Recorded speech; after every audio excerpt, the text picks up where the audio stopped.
Welcome to the Undergang Armchair.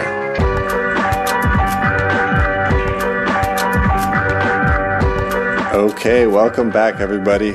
Episode 40 of the Undergang Armchair podcast. How's everybody doing? We're joined today by Troels Abrahamsen, the first musician we've ever had on the show. He's the lead singer of the band Veto, which is a pretty large band here in Denmark. Everybody in Denmark knows who that is at least. And we had a really great talk together. He's a thoughtful and humble guy. A lot more humble than all the psychopath musicians I used to know in Chicago. Once again, a testament to hard work. But it's a great talk. You guys can look forward to that in a few minutes. The only other business really to talk about, I went to Chart, the art fair, and it was nice. It was very, very Danish, very even. Nothing terrible, nothing absolutely jaw-dropping. Very nice, very put together. I was planning to talk to some of the gallerists and interview people, but I seemed to forget that they were at work. I kind of just figured everyone was just hanging out, drinking champagne, but no, they were working. So, I didn't really get the chance, and it wouldn't have been very good anyways, because they were, trying to chat and network and do that whole fair thing. But I was happy to go there, and I want to thank Chart. Also, they were very helpful getting us set up. We will be releasing some content from Chart later on this week, just so you guys know. You guys can keep an eye out on that. And we'll be tweeting photos from Chart as well. This coming weekend, there's the Alternative Art Fair, which is always really interesting. I encourage you guys to go to that because it's a whole different thing. They have the attitude that they know they're not going to sell anything, so they're there just for shits and giggles. And that gives a whole different atmosphere, a whole different type of person, and a whole different type of work. So it's really worth seeing. I know technology is a main focal point of the fair. We will put a link up to that on the show notes for this episode. Be sure to go check it out. All right, so that's it. We're joined by Troels. Like I said, it's a great talk. And stick around. He's going to play a song for us at the end.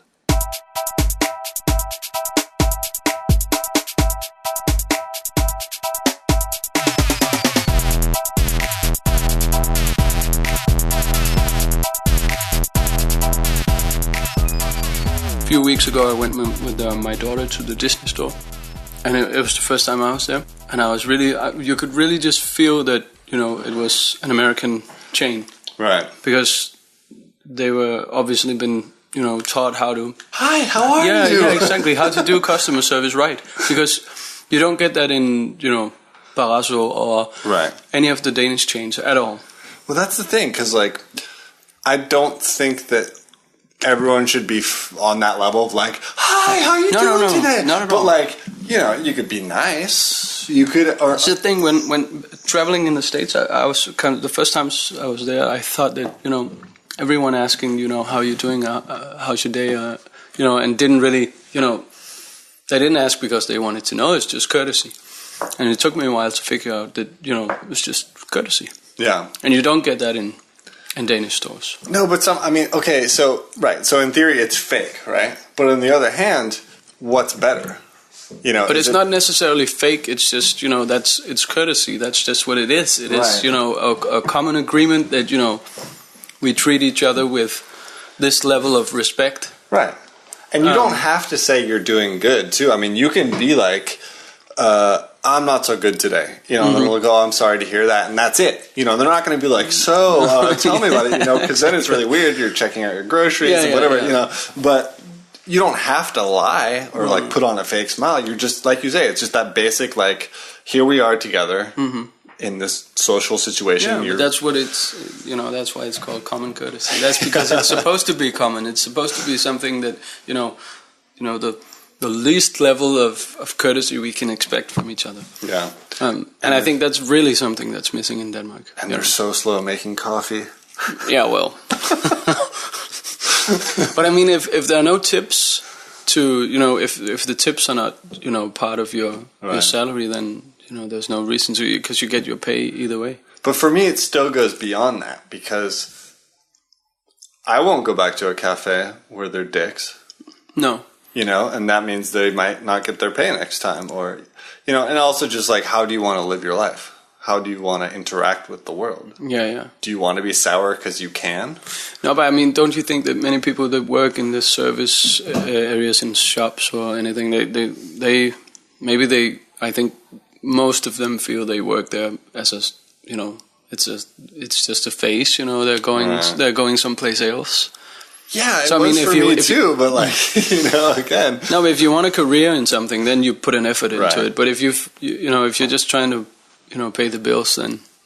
I heard also that the hotel and tourism, the industry has Horesta. Well, not just them, but like the Danish hotel union or whatever. Yeah. They actually have complained publicly about Danes' service. Do you guys want to have tourists come to this country? Do you want to have a good face on?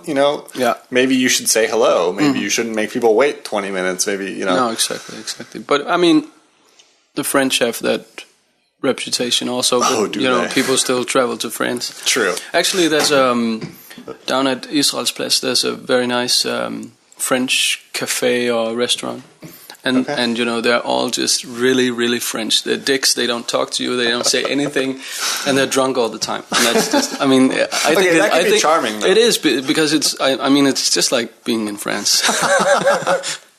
There's this hot dog place in Chicago, which is famous for. They're not just rude; they're actually mean. So you'll get there and be like, "I would like a." They're like, "Yeah, you look like it, fatty. Want another hot dog there, fat boy?" And it's open late, so basically people will get drunk to go there and argue, and just be like, "Shut up, hot dog lady," But it's just that's very nice. Yeah, I forget what it was called. But maybe that's a part of the business model. That's exactly that's what they're famous for. I don't think the hot dogs are particularly good. No. But maybe if we could make Denmark famous for slow service, then maybe people would think of it as an asset. I don't know. Right, because we're so cool that we don't have time to smile. But it surprised me you like the bakery on Ansvarsgade because they're very slow. True. They're exceptionally slow, even by Danish standards. But their bread is really good. And the guy who owns it's really nice. Yes, he is.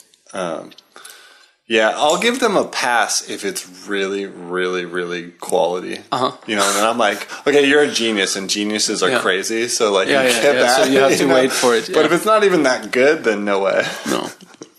But it's also kind of a difference between Jutland and Sjælland. My Danish side of the family is all from northern Jutland. And people still say hi to each other on the street there. Yes, they do. Which is very much like the Midwest. I'm from northern Jutland too, so all my family lives there. I lived in Nibe, just by, 20 kilometers south of Aalborg. Okay. And my grandparents live in Sibbersund still. Okay. And I spent most of my childhood in Hobro, where I grew up. Okay. Yeah, my whole side of the family is from Frederikshavn. Okay, so that's way north. Yeah, which is a strange town. It is. But what was it like for you growing up in Hobro? Was that was it city enough, or was it one of those places where you were just like, this is a shithole?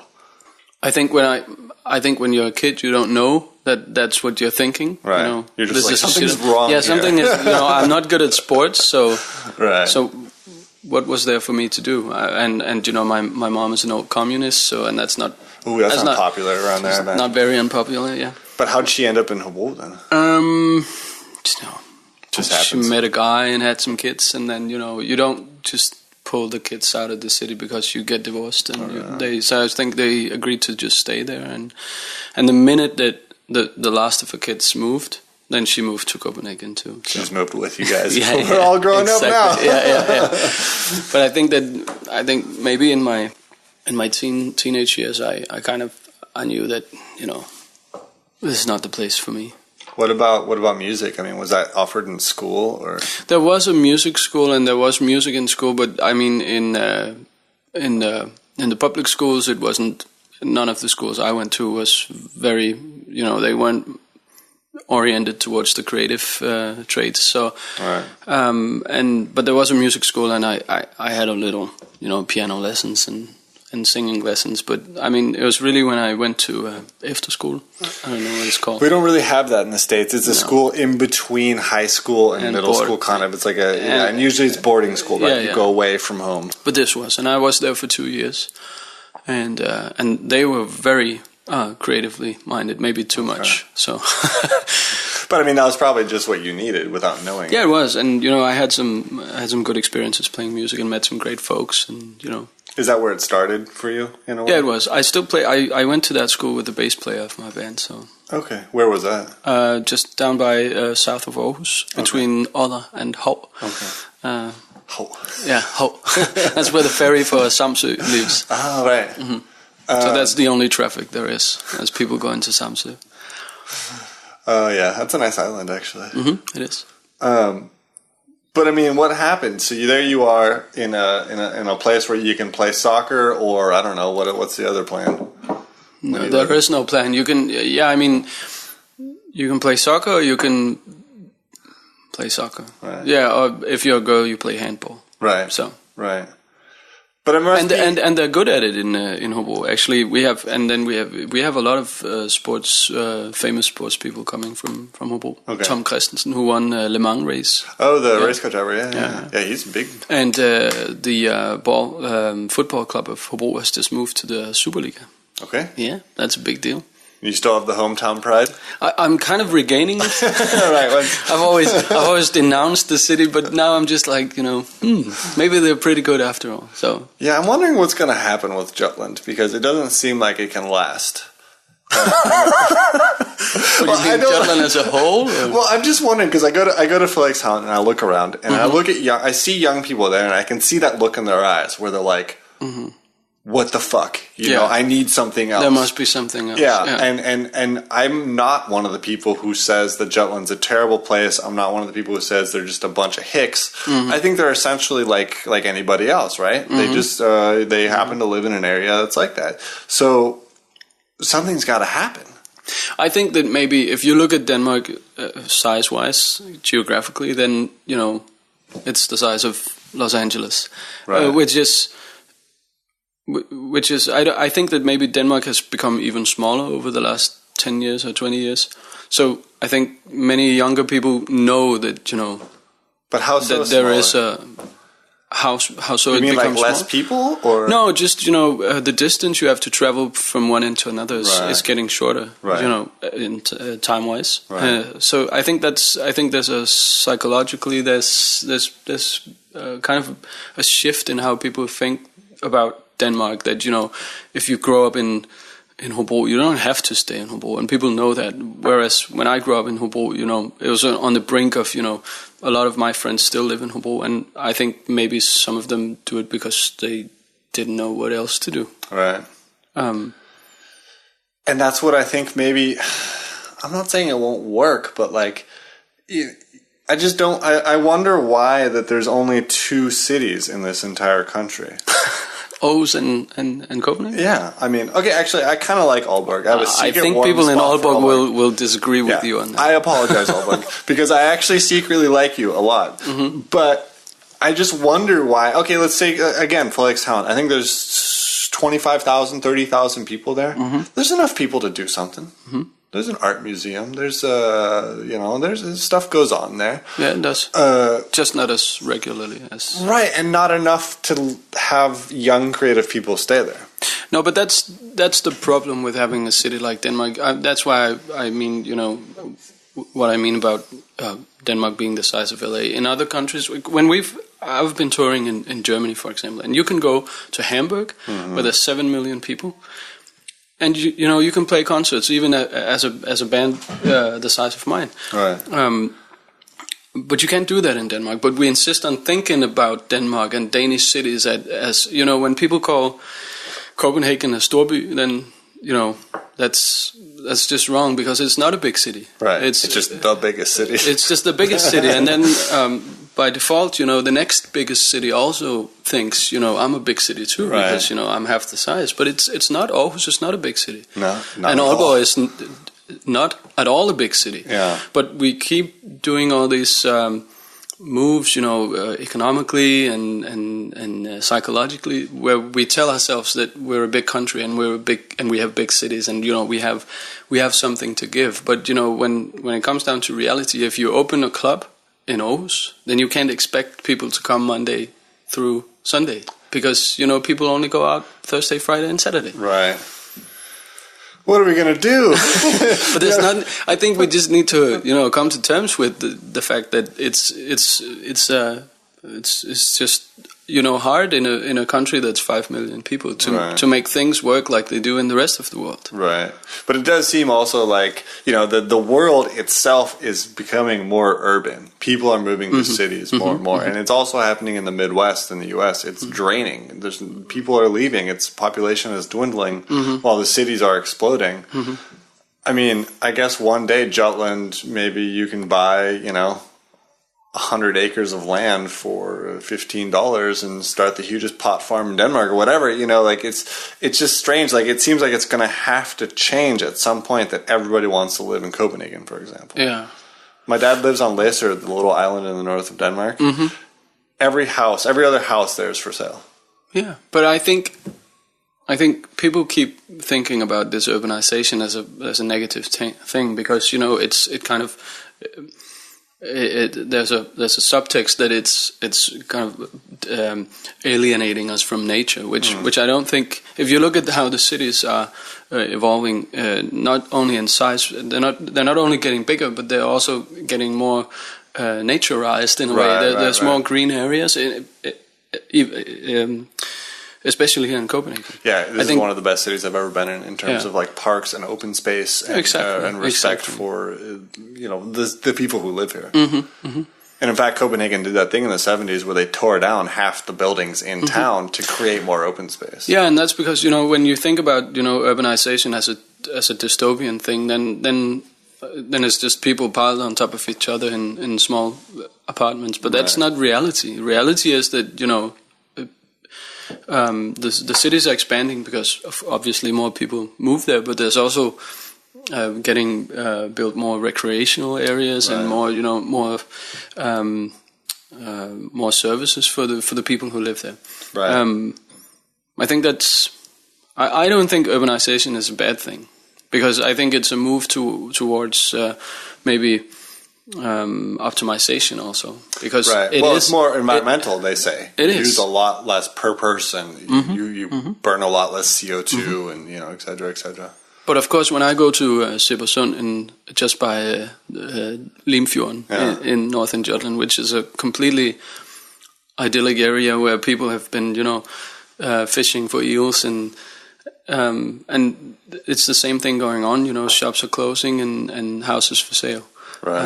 And that's, I think it's sad when I think about it in a nostalgic and romantic way. Right. But when I think about, how much does it cost to put fiber in a city like Sibersund? Is it really necessary to, I'm not trying to saying that we should force people to move out of the outskirts, but maybe the shift where people move themselves is not a bad thing. Well, that's the thing, because then they become ghettoized in a way. If they can't get services, or even more actual, you can't find work in a lot of these places. No. So essentially, we are forcing people out. Right, yeah. But that's just happening. It's just the way the system works. Capitalism says, Not necessarily capitalism. It can also be, I'm reading a book right now called What Technology Wants, which written by a guy who I think he founded the Wired magazine. Okay. Yeah. And it's all about how technology always seeks optimization and kind of is its own force in a way. And he talks about cities and the mega cities, and that they are just they're kind of they are an optimization of the society and the city structure, which is possible now because of technology. Right. We can make a metro that travels underground, and we can do all these things that makes it easier to live closer together. Right. Right. It makes the quality of life remain high. Yeah, but it used to be that everyone got cholera and died when we all lived next to each other. Yeah, exactly. Yeah. And if you think of how the cities are portrayed in culture, in books, and in sci-fi, then it's always this kind of it's dystopian. Right, it's and New York in the 70s. Yeah, exactly. it's just pollution, and it's grease, and it's dirty people everywhere. Yeah. So and that's not necessarily how a big city has to work. Well, that's one of the things I think Copenhagen does really, really well, and is kind of becoming I have no idea if I should say world leader, but I think there are certain things here which are bicycles, for example. The whole bicycle system's insane. You know, today I rode over the new bicycle bridge from the mall from Fisketorvet over the canal, you know. And I was just thinking, like, Jesus Christ, look what they built just for bikes, you know, like that's incredible. And, you know, and then also, the respect for green space, for open space. You're never very far from a park or a green area here. You know, their whole plan in the 70s of making more space. You know, where I live here, there used to be 5 buildings in a row stacked behind us. And the people who lived behind here got, 45 minutes of daylight a day at best. So Copenhagen really does do a good job of trying to think about not only, what urban life means, but what it is to have a quality of life in an urban setting. Yeah, and that's, I think it's also embedded in the culture, because if you look at, the thing with bikes, we've been riding bikes for 100 years now, so it's just part of the you can't plan traffic without considering the bikes, right? So it's just embedded in everything. The way where we put our parking spaces, it's on the other side of the bikes, so they work as as a fence towards the traffic, and it's just I think it's hard to export to other countries, because other countries might not have the same culture about city planning. It hasn't built up over the years in the way that it is here. No, exactly, and it would be hard to take the Danish model and just put it over Sao Paulo and expect it to work, because people don't work the same. Right. One of my favorite Danish sayings is there's no such thing as bad weather, there's just the wrong clothes. Oh, I hate that. But it's true, because I ride my bike in the winter, in the fucking howling snow to work, and I love it. I actually, every time it happens, I'm like, this is amazing. Who do I know outside of Denmark who rides to work on their bike in a windstorm? Exactly. And for me, I'm like, this is fucking cool. Yeah, but it is. I think that's true. But that saying you just said is also kind of something people say when you get caught in a rain storm. Right, and it's your fault all the time. Yeah, that's your fault. You should have brought a rain jacket. That's, I think. Yeah. But okay, we got to get back to you though. What happened? So you went to this after school or this in between school program, and that kind of, I assume, or at least I'm reading between the lines here, it kind of opened your eyes for other options in life. Yes, it did. I could very much so. I don't have to go to work in a factory or be a carpenter or whatever. Well, my dad has been a musician all his life, and has been playing since he was 16. So I've never lived with my dad. So I kind of knew that it was possible. Okay. Did he introduce? I mean, did music come through him, or did it come through your life, kind of independent of him? No, I don't think music came from him, but I think the idea that you could maybe do something with it more than just have it as a hobby. Right, you saw that it was possible. Yeah, exactly. Did you when did you say I'm gonna do this? After the after school thing. There was at that time a like an alternative to high school or to gymnasium, which is it's high school. High school. Called the free youth education, free ungdomsuddannelse. And it's equivalent to a high school education, but it's just a different program?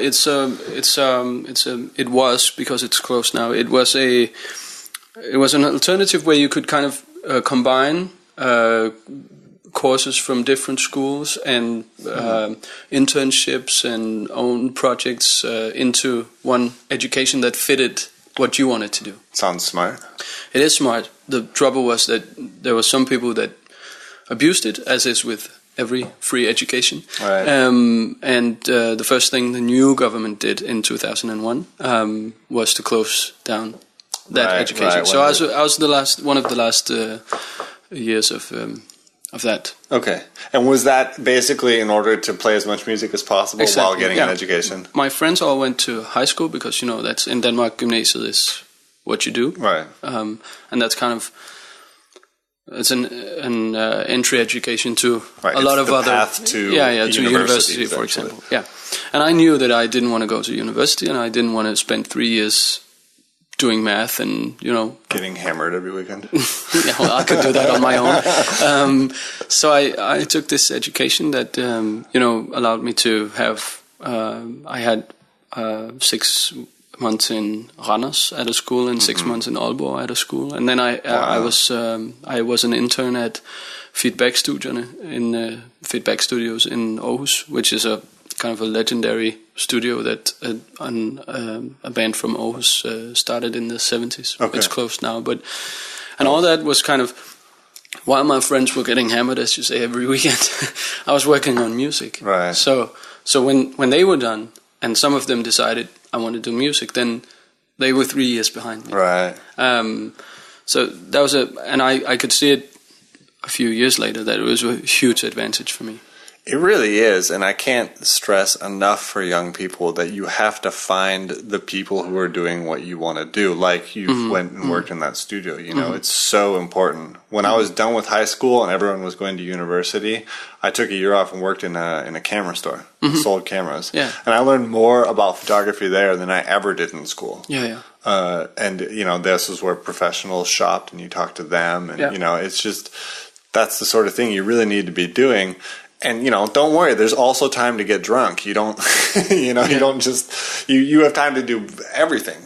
And that's what's so important. But this education you did, you play in bands at the same time too? Or was I played in a lot of different bands. Just fucking making music wherever you can. Yeah, but I think that, I think at that time there was a lot of focus on the music industry was kind of embracing the idea of the professional musician, the DIY, like the studio musician. No, more like the DIY musician that could do everything themselves. Because it was just as social media was rising, and all those kind of things came together into an idea that maybe both from the outside world, but also from within the music industry itself, that musicians had to be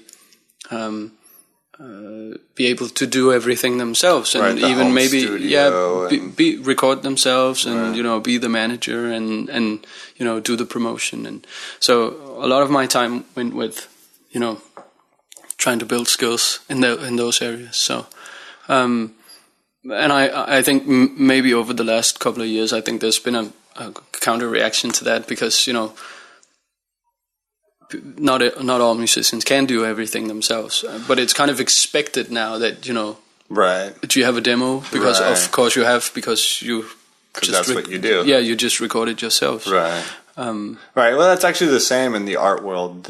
I keep saying it on this show, but that to me it seems like the artist who paints in the attic and comes down every once in a while to give some works to a gallerist and then scuttles back up to the attic to paint somewhere doesn't really exist anymore. You have to promote yourself. You have to make sure people are finding you and being out there, which is social media, networking, all that sort of stuff.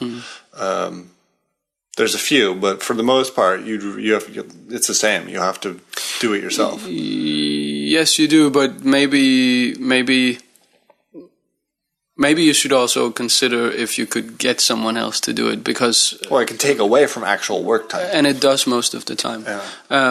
I think administration of your economy and your social media, and in between that you need to record your own songs, and it takes away from just dealing with writing the songs, right, and maybe getting the core material to be as best as it can, and have the time to improve on. Right, you need to suck for a long time before you get good. Exactly. But it's time easier for that. As people get, or musicians get better at promoting themselves and packaging themselves and conceptualizing their stuff. It gets easier to cover up that you might be lacking. Might be lacking a couple of years. For myself, I think that if I had waited maybe 5 years or 6 years from with releasing my first album and not did it when I was in my 20s, my early 20s, then I would have maybe been more proud of what I've done earlier than I am now. That's a really interesting point, and I want to get to that. But, I find it interesting that like you're, for example, the first guest on this show who's come via Twitter. Mm-hmm. And I think actually you're a boss on Twitter. You do a really good job. And I was like, whoa, this guy's killing it, you know? Thank you. I forget how was it? I think someone else retweeted you, and I was like, oh, that's cool. And then I was like, oh, I know this guy. And then, you know, and that's, now you're sitting here, you know? And that's kind of crazy in a way that's, you know, we haven't exchanged a phone call. We haven't exchanged an email. It's entirely over Twitter. And that's a wild world, you know, that's happened in such a short amount of time. Yeah, it has. But you, I mean, how curated are you on Twitter, too? I mean, you really thinking about what your image is? Not at all. Not at all. And I think that maybe that is the way to think about that, because if you we talked about earlier before this that you know, you can easily distinguish between the artists that have someone doing their social media and the ones that do it themselves. Right. And I think that people will pick up on that really quickly. So I think that I think you just have to, you know, use it as if it was just an extension of you know, what you would normally say. Right, it's definitely you. And then turn it off when you're drunk, obviously, because for God's sake, that can fuck everything. You don't want, you know, all your drunken escapades to come out there. Yeah. So. Right. Well, I mean, that's the thing. You can't take it back in that case. Exactly. And we've seen some breakdowns on social media. Oh yeah, and people are so ready to jump all over them. Yeah. Twitter horde. Exactly. But to answer your question, I'm not that curated, and I've never been. And I was, you know, when the blogging things just started to kick off in the early noughties, then I think that I thought it was great that, you know, you could just have this outlet where you can express whatever you were thinking right now, and you know, you didn't have to go through an editorial process, or you didn't have to go to have someone publish your work. You could just do it yourself, and that, you know, that kind of covered everything. You could do it with music as well as words and pictures and everything. But again, I mean, maybe some of the work I did earlier and some of the thoughts I have earlier were not mature enough to be published, you know? Yeah, because but you learn a lot by publishing. I think you should publish as much as you can, but maybe in the beginning... you will be ashamed of it. You know, that's why... You will, yeah. There's one of my favorite comedians, he talks about how you have to eat your balls for about 10 years, you know, until you actually get good. Yeah. And you just have to suck it up, and you have to take that punishment. Yeah. You know, and like one of my big problems was I got into art school immediately. This is the first time I tried. And then it wasn't until after school that I started, you know, proverbially eating my balls. You know, when you're trying to sell work, no one gives a fuck, you know, all that whole thing.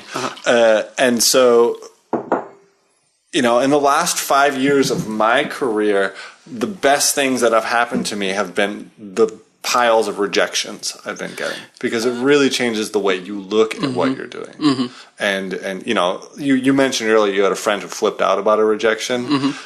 That's one way to do it, but I think it's really more important to ask yourself why then. You know, you don't need to, you're not amazing. No one's amazing without trying hard. No, you know, it's better to be like, okay, how can I make this better? How am I going to get this next time? You know, et cetera, et cetera. So I think social media is also good as long as you don't do something absolutely terrible like some people do, and then they're just done. You know, it's good to embarrass yourself. It's good. I don't know, what is it? Mike Jordan said that you know, the reason he's so good is because he failed and failed and failed. Yeah, and that's, you know, that's kind of a cliche thing, but I think it's true, and it's especially true for people who do creative work, that you have to sometimes materialize something in order to see what it is, and in order to revise it and make it better. Because if you just, you know, keep everything in your head and try to, you know, come up with the ultimate concept before you materialize anything, then you're never going to make anything. So of course, yeah, but maybe it was easier back in the days when things were just in print, that your first book in 200 copies, you could be fairly certain that nobody would read it. Right.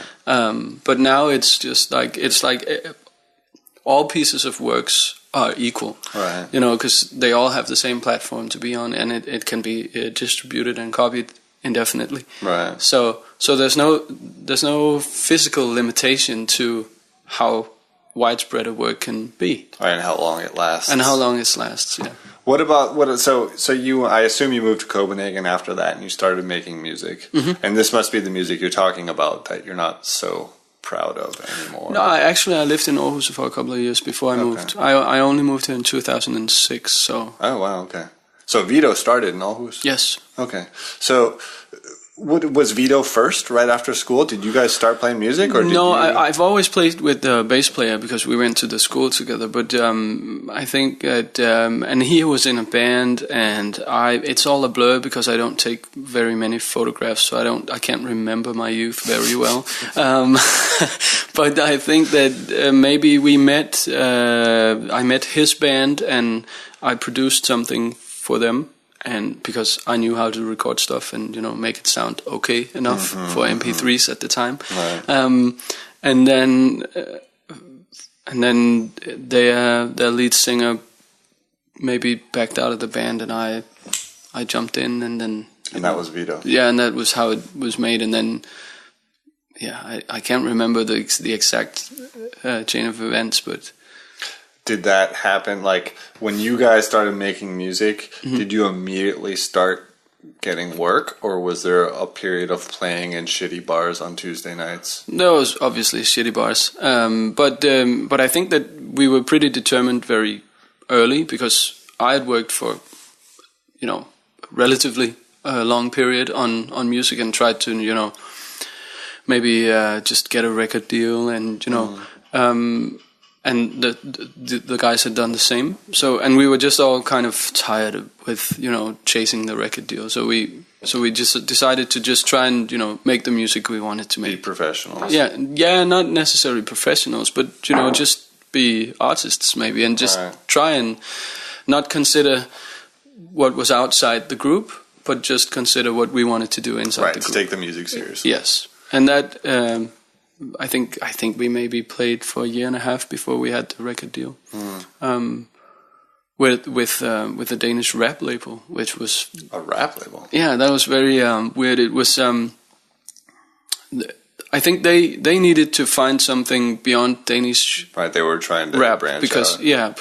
Because they couldn't they couldn't get any further with that, and they needed someone who could do everything themselves because they were a small label and they didn't have any money.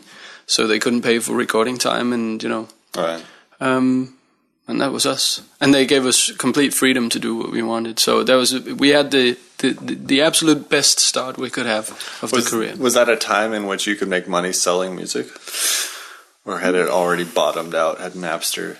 No, I think you could still make music, make money by selling records, but the record. I've had 2 gold records here in Denmark, and the first one was for 25,000 copies, and the next one was for 15,000 copies. That's a jump. So they just adjusted. Yeah, and that was that was in a period of 2 years. They downsized the amount you had to sell. Right, to become gold. Yeah.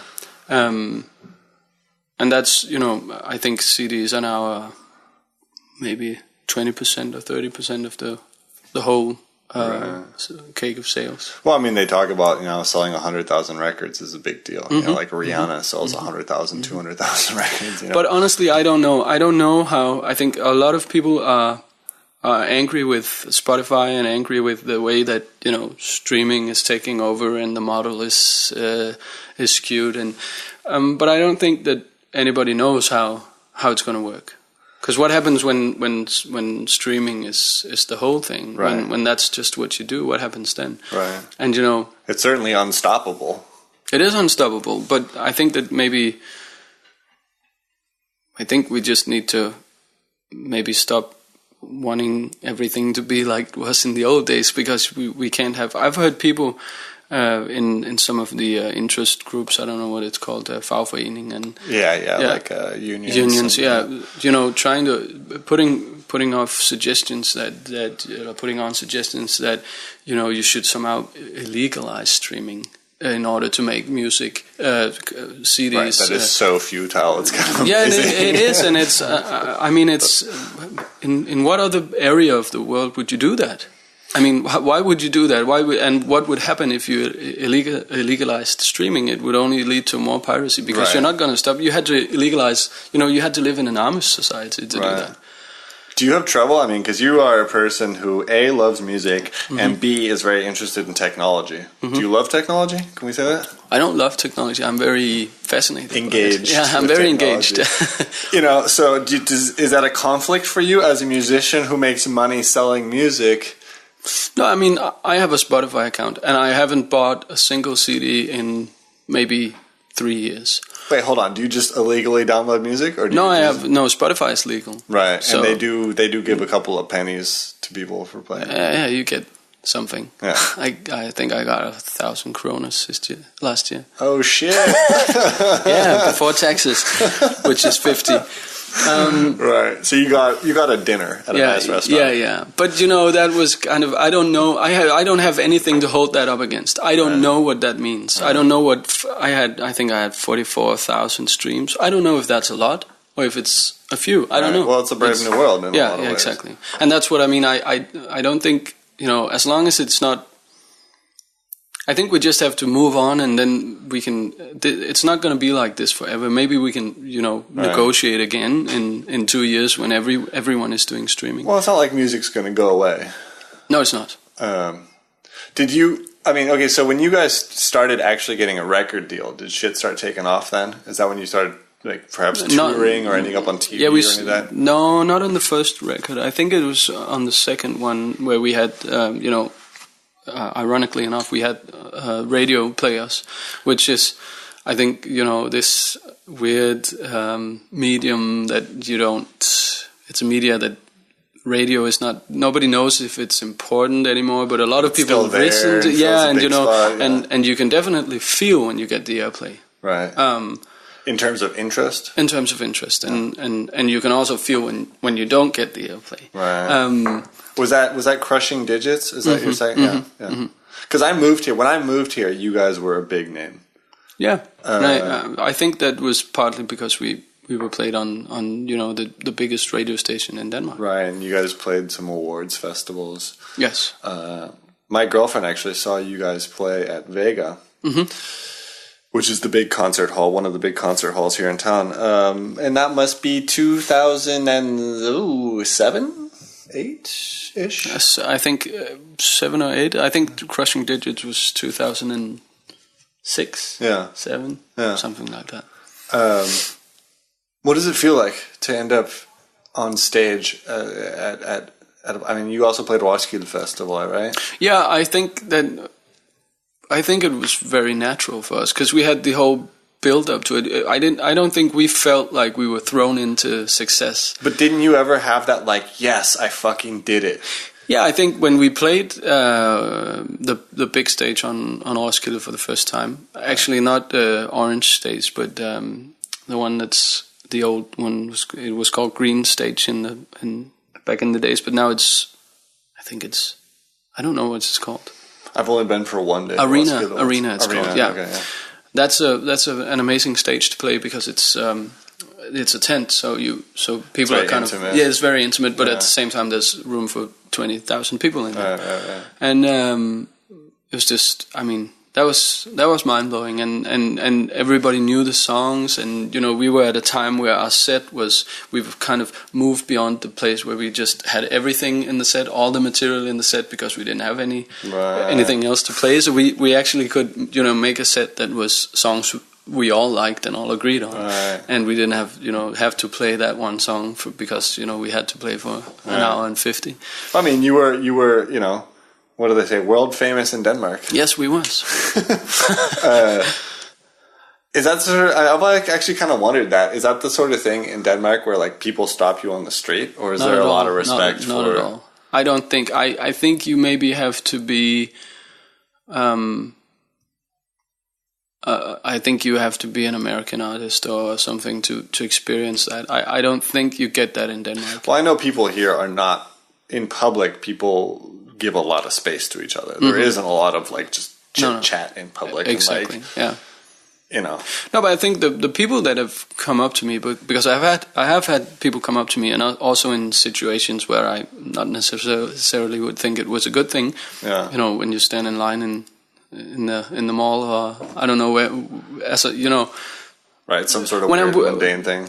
Yeah, but also when I'm with my kids, I kind of feel vulnerable. So I don't like when people come up to me when I have my kids, because I don't want them involved in that. But I think most of the times people are very nice and, you know, just... Right, they probably just want to tell you thanks for the music. And they do that and then they leave. They don't hang around us or, you know, get sticky. Right. What happened then, though? I mean, after you guys reached that level and were, you know, on the radio and, you know... what? I think we did what you know, what all managers would advise against. We kind of went with what we wanted to make, and we didn't want to repeat. Right. Because from the first album to the second album, which was from our first album to the Crushing Digits album, there was a big shift in how the music sounded, and we just wanted to continue that shift. You know, we didn't feel that, you know, we were landed somewhere, and we wanted to repeat that. Right. So. And there was a lot of personal stuff going on at the time, a lot of, you know, deaths in the immediate family and all that kind of stuff. For you or for the band? No, for the band in general, for all of us. A lot of stuff happened. And you know, that was just, I think that will obviously, you know, leave its mark on the music that you make. So it was, I think, our third album, which is called Everything is Amplified. Mm-hmm. It was very dark, and it was not as upbeat and ravey as the previous one.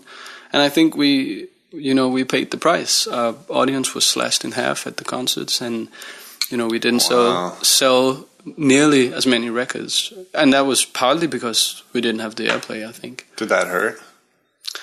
No, because it was weird, because at the same time we had a good thing going in Germany and, you know, in some of the other European countries. So it kind of leveled out that, you know, we didn't have to tour in Denmark, because we could just go to Germany or go to some of the Austria or Switzerland. Did you get... and now I'm in my own head, right? And I'm imagining I'm in your position, and I think if I was a little bit more blown up than I actually am, I would be like, yeah, fucking Danes, they don't get us. No, it's not like that. No, but it was just, I think, you know, it's easy to take that position, but I think we knew before we made the record that, you know, we knew that was going to happen. We didn't expect, you know, that people would just follow along, because we knew that it was maybe not as... It wasn't the same music. It wasn't the same music, so obviously you would lose some fans. And I remember we talked about it before playing one of the first sketches for our record label back then. And, you know, because we felt we had to have a collective position, and that this was what we were going to do, and this was the music we wanted to make. So we had to talk about that, and I remember we talked about that this was maybe a bad move for business. Yeah. So, and it was. But I mean, that's the sort of thing you can always be proud of. It was a very, very good move for the group and for our artistic involvement. Right. Well, I noticed also that, like, I was doing my minimum of research before you came, and I'll fill in the blanks. Well, that's the whole point. Mm-hmm. But like, you've made a shit ton of music since then. Mm-hmm. You're not afraid. You're making all sorts of music, you know, and you are. I've become afraid recently, but have you? Yeah. I think it comes with maturing as an artist. You know, I have a big back catalog, so I know that the things I publish will be there forever. So the older I get and the bigger my back catalog gets, the more I think about what I put in it. So, are you thinking about being more careful, more curated? Yeah, and just, you know, letting the material have its space, and just, you know, you don't have to before I could write a song, produce it, and then put it out maybe in the same week, right? Which was extreme because you don't get to listen to the material and maybe let it rest and then come back to it and refine it. And that's what I'm doing now. And I hope the material will, Yeah, I personally like have to do that. Yeah. Because I get all sorts of I'm fucking amazing, and then later you're like, that was okay, but that's what I mean, I could put something out and then 6 months later I would hate it because, I could see that it was just, it's just half cooked and maybe too influenced by something else and, it didn't have, Yeah. Have you always written in English? Almost always, yeah. Yeah. Why? I don't know. I think Danish is hard because it gets very ironic real fast. It's very literal too. It's hard to make metaphors in Danish. Yes, extremely. At least for me as a second language. No, but it is. I think it is too. And I think that there's something baked into the language that this it's kind of anti-poetic. It's very socialist. It's very salt of the earth, yes, the people kind of language. Exactly. And I think that I think it's very, and that's not because I'm lazy, but I think it's very hard to write in Danish because I think it's very hard to say the things that I want to say. So it's actually easier for you to write in another language. I think it's easier to write. I think it's easier to get your point across in fewer words. Right. Do you know what I mean? Yeah. I think that Danish you have to build all these narratives and have these long stories and to kind of build that kind of, I don't know, I think you can't have that level of profoundness that I want to achieve. It's not efficient. No, you have to say, sometimes I'll ask, how do I say these 3 words in Danish? Yeah, and it's 12 words to say the same thing. Exactly. That's why I think Malk the Coin are geniuses. Yes, they are. Shout out to Malk the Coin because they are fucking amazing in Danish, and they do things in the language where I'm wow. In that framework, you guys are killing it. But most of their material, doesn't make any real sense. And then, but you can feel it. Anyways. No, but they have like this. They have 3 verses that are complete gibberish and just play with words, and then all of a sudden there's one line that just sums up everything, and you kind of feel that okay, there was a point after all. There was a meaning with all these metaphors, right? And I think that's extremely hard to achieve. Yeah, and totally. I like Danish literature that can do it, and I like Danish poetry that can do it, but I don't think that I'm skilled enough to do it myself.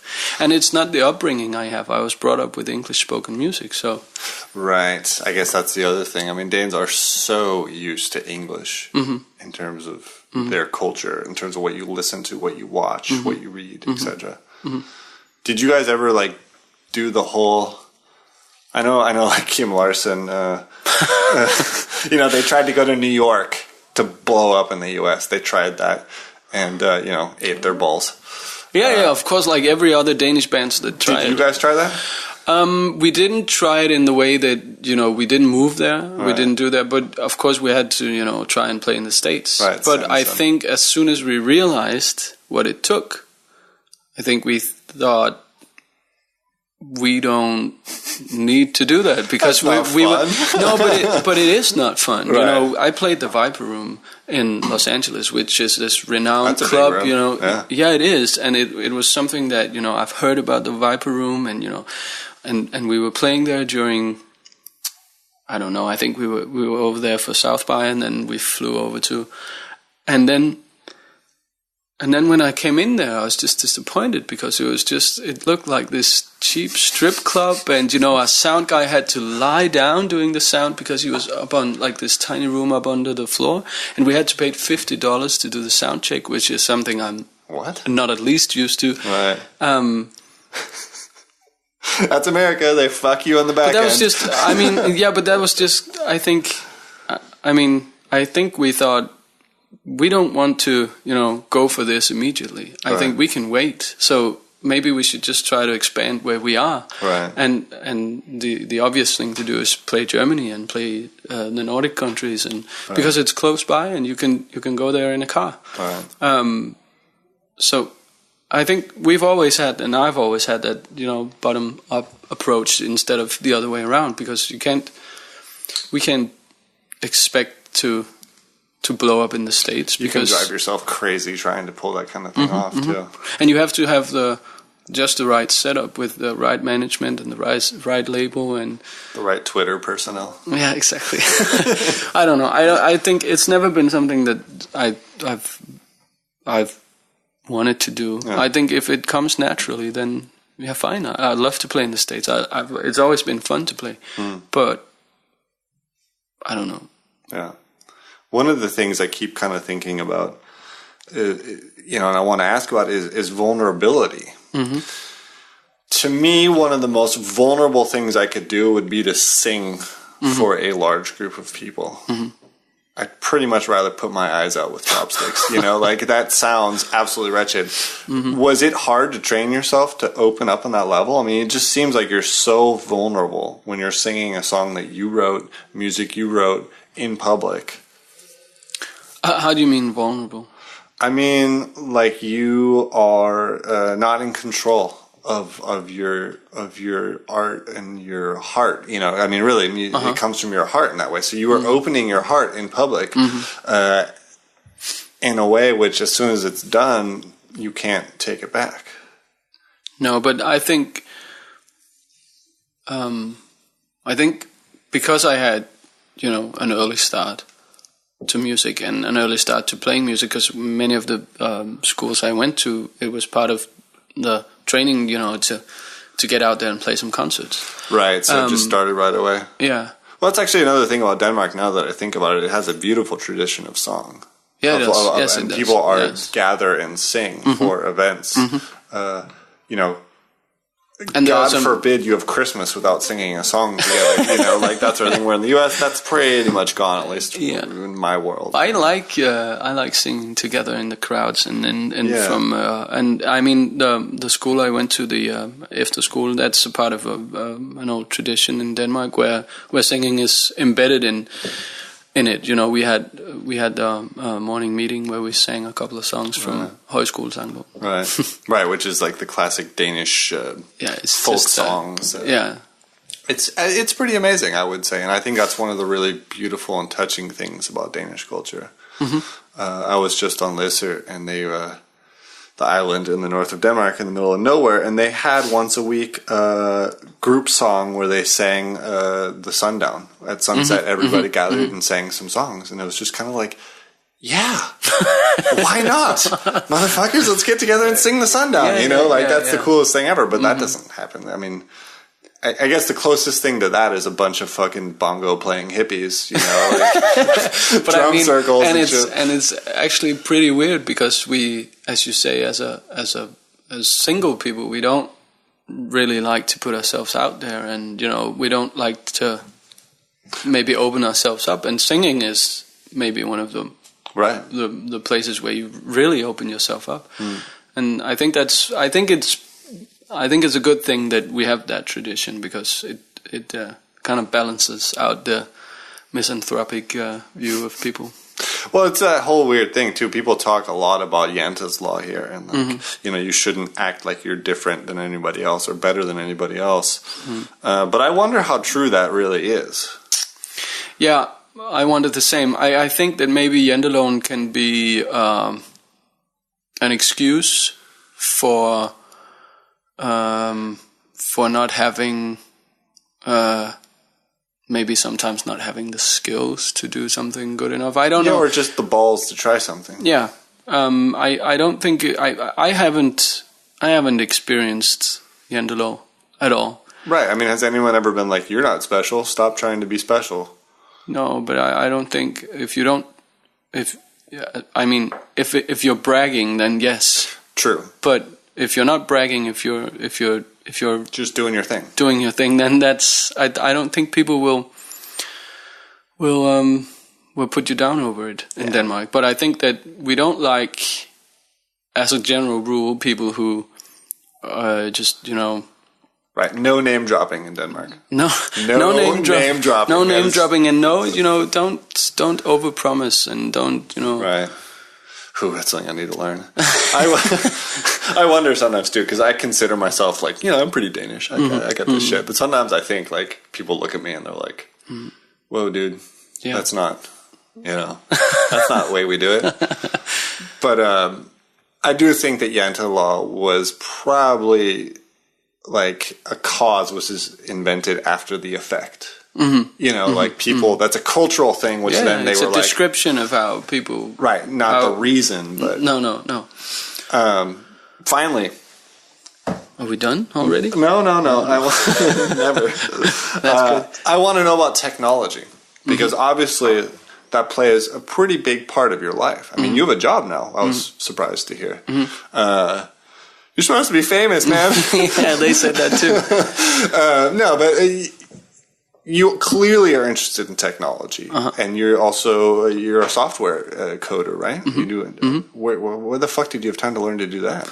I think that was part of maybe I've always been into computers, so I've always, you know, had the interest, and I think that maybe as a part of that whole DIY movement of not having to need anybody to do anything for you, I kind of, you know, just thought it would be easier if I could make my own web page and make sure that my own Facebook feed posted to my Twitter account, and you know, all those kind of things that people, you have to pay a lot of money for. I think that was, if I was just half as good as I am now, and then I thought maybe I could just put in the effort, and then I don't have to pay anybody, you know, 10,000 kroners to do that.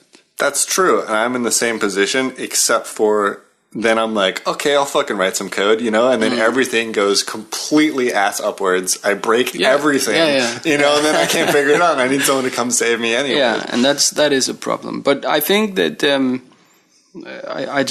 I've worked with it always. And right.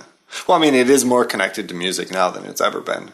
Yeah, and for me, it has been, because I've worked with electronic music, and there is and early on there was more, but there is a lot of, you know, the same terminology is in there as it is in coding a web page, you know. That's the kind of, it's just scripting, you know. So right. Did you? I mean, it seems like your personal music is very very electronic nowadays, or at least I checked out the last couple of albums. They were. But I think now I've had a complete, you know, allergic reaction to electronics. So I've rented a very good piano, and then I've just put my computer, put it away, and then I'm just writing songs now. Because I think that you can also, technology can work as an improvement, but it can also be, you know, a way to hide the flaws of your work. Right, or I don't know a drummer, or yeah, exactly. And I think that I was maybe getting into a habit of work where, well, if I thought that this song I'm writing now doesn't, you know, there's something missing, then I would look to the production to solve or to compensate for the lack of, you know, raw material. Right. So right now it's just, you know, I'm trying to. I'm practicing, you know, the old school songwriting, you know, where you sit down and you make the song work. And, you know, I've always hated that term of, you know, the good song, and that there was some kind of recipe for it. And I don't think that there is a recipe, but there is a method that you have to apply to achieve, you know, a coherent work that kind of works as its own entity, instead of, you know, a lot of songs nowadays are more production than songs, and won't work if you just, you know, sing them. Right. How old are you? 150. No, I'm 31. No, I'm leading up to something here, because I'm 33. Uh-huh. And I'm struggling with the fact that it's now happening where I listen to popular music for young people. And I'm like, that's not music, you know? And like, you know, in my more lucid moments, I'm like, okay, well, you know, it's a cultural thing. It has to do with the times and who people are. And then the other hand, I look back and I'm like, okay, it was better, Nirvana, right? Soundgarden, you know, like, but how do you think people in the 30s felt about Nirvana? Exactly. I got so mad when my parents asked if Orbital was music in 1992 when I was playing that cassette in the car, you know? And so, and to me, that's clearly music. That is not discussable. But I wonder, I mean, it just seems a little bit like there's a little less focus on emotional, I don't know. It just seems like Nirvana was a real band, right? And they were the biggest band in the world for a while. Yeah, but if you think about it, then, you know, Nirvana is the band you remember, but there were like a ton of shitty bands. Right, Goo Goo Dolls was out there too. which you don't remember, and which you don't hail as this, you know, that was how music worked. It was better back then. And that's the same for every generation. There's bad music and there's good music. And there will be some hits now that you don't, you know, at all understand why. But then there's also, you know, Justin Timberlake's peak albums, which are fantastic pop voyages. And, you know, I think you have to weed out the bad artists and just, you know. Right. It's fun to look at the Billboard top charts from, you know, 1994. You'll be like, oh, right. Oh, I remember that. Yeah. You know? Exactly. Well, I mean, touche. Now I'm 150. Yeah. But I think you just have to keep an open mind about music. And then, you know, if there's something you don't like, don't, you know, just wait and see. Maybe it'll die by itself. Well, I definitely think there's a lot of great music. I just think it's not on the public media as much.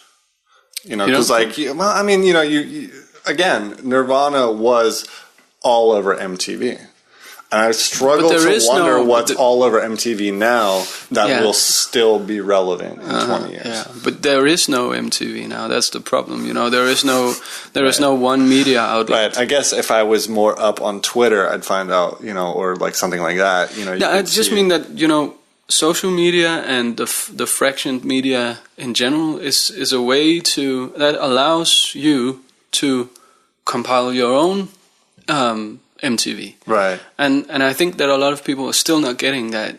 You don't have to hate what other people do in order to enjoy what you do yourself. Right. You can just, you know, then just ignore it. You have all the tools and all the possibilities to ignore what you don't like. Right. So it's just harder to find. Yeah, it is. Or is it? I don't know. It could. Again, I'm now 105 years old. You know, but like for me, I have a hard time finding where the good music is. I know there's probably more good music now than there's ever been because it's democratized. Everybody can make music. I myself, but there's also more music, right? So, and that makes it harder to sift through somehow. But I'm completely with you on that. I think that it's very hard, and I think that, you know, you just have to find some people that you think have shared taste with you, and maybe that you trust. And that can be people you know, but it can also be people you don't know who curate a lot. Right. And I think that that's the only way to discover new music is to be open-minded with the things that, and look for people who, you know, maybe put the effort into to curating music for you. Right. And again, that's something anybody can do now. Just like, you know, there's this podcast and there's, you know, there's everything. Exactly. What about the piano? It's the one that I mean, to me, that's probably the best instrument in the world, but why not the guitar? Why not the trumpet? I don't know. Why not? We had a piano at my house, I think. So that's just the way it went. Yeah. We also had a guitar, but I think that maybe I had long, slender fingers, so I think that was the kind of just, you know, the piano has just always been, you know, my instrument. So anything with keys has been my instrument, and it's a completely different theory to the piano as opposed to the guitar. Right. I think it's very hard for me to understand how, you know, how it works. How do I get from one it's a lot less octave to the linear, next. where you're like 1, 2, 3, 4, 5, 6, 7, 8. Exactly. Bam, bam, bam. It's apple, banana, pear. Yeah. I mean, the dumbest thing I ever did was stop playing piano. I played for 4 years when I was a kid, and then I was like, it's fucking stupid. Yeah. Pianos are stupid, man. And I just because I grew up with a piano in my bedroom, and there's still a piano in my childhood bedroom in California. Mm-hmm. But I love the piano. I think that the sound is just. I think it has. I don't know. There's something. It's so versatile too. Yes, and there's a lot of. There's just so much. I don't know. It's kind of sounds like if you hold down the sustain pedal and hit the piano, you get this long resonance inside the chamber. Right, it comes alive almost. Yeah, it's like it's an entire universe inside the piano. I don't know. I just like it as an instrument, and then I think you can apply almost anything to the piano if you have a sampler or any on synthesizer. Then right, you could be a whole band in a way. You're a long way. Yeah. Whereas moving from a guitar to a fiddle is not that easy.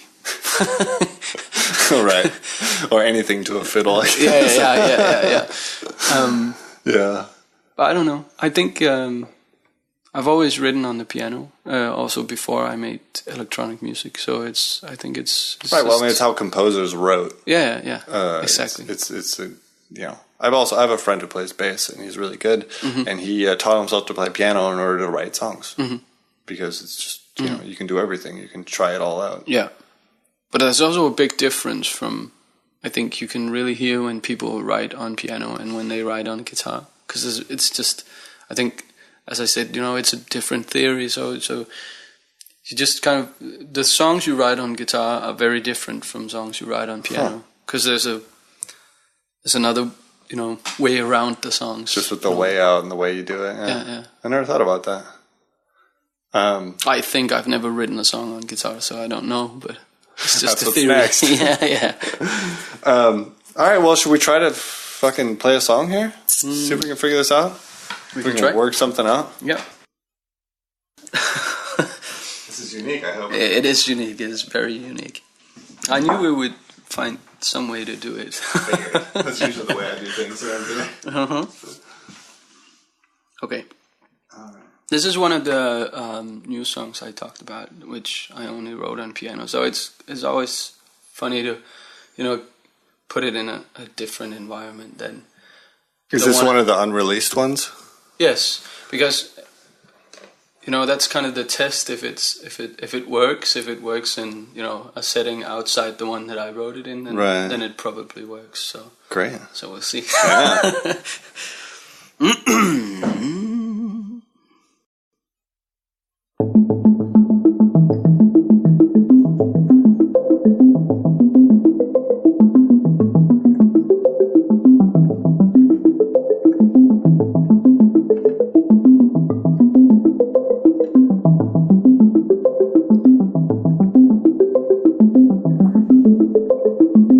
Our lives are like a liquid,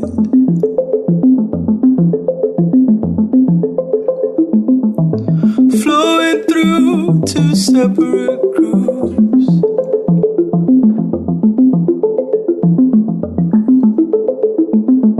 One heading for the future,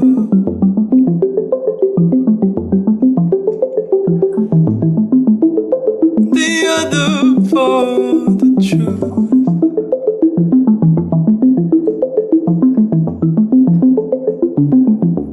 Both end up in the ocean.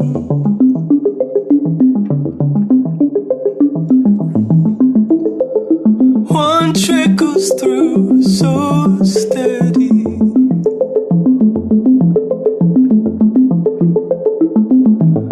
the other is spilling over.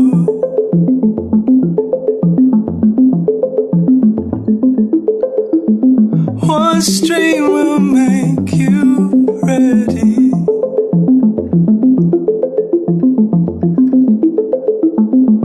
the other into a rowboat.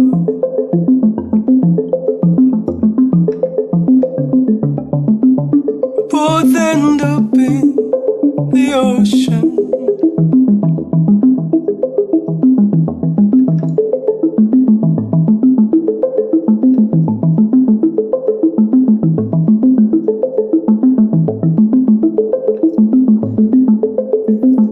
One wakes you in the morning,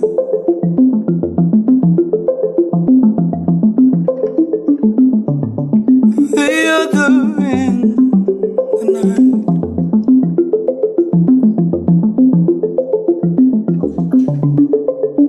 Both end up in the ocean.